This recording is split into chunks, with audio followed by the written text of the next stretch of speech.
G'day.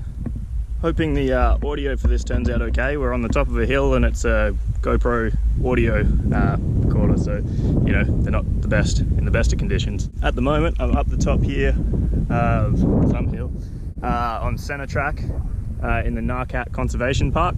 It's been a really cool ride so far. There's a lot of sand. There's sand going on, sand that way, sand that way. It's been a really good ride. Only dropped it once so far. We've done, well, let's have a look.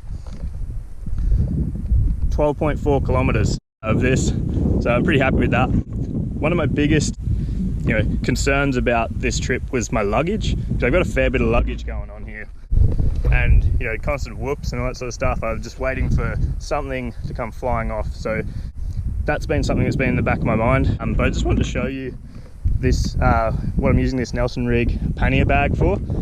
So normally they would go obviously one that side, but for this trip I didn't want to run the panniers because they were sitting on some homemade mounts that I could just tell would crumple as soon as the bike fell on them. I threw them together quickly for another trip. But so I've got a 65 litre soft bag just here, and that's got most of my stuff in it. I know it looks like I'm going for 5 years.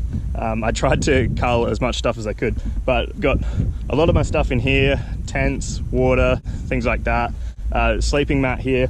But then all of the stuff that I wanted quick access to, I've put in this pannier bag and then mounted it on the top like a top box.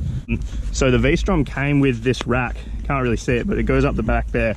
So I've mounted it as you would mount it to a pannier frame on there with the factory Nelson rig straps, and then I've just added one strap on the back here and then strapped that underneath to stop it from bouncing up and down. So it's got tie down points on both sides, and it's been wicked. I'm so glad that I decided to do that, because as you can see, it's almost like the boot of a car. You just come around, undo the clips, and you can grab the stuff that you need. It's been wicked. But yeah, I just wanted to take a quick quick breather. Actually, that's the truth here. I'm pretty exhausted. Only twice as much as what I've already done left to go to get back to the road. But yeah, just wanted to have a quick opportunity to show that, and the wind is picking up now, so I will finish this video. Cheers.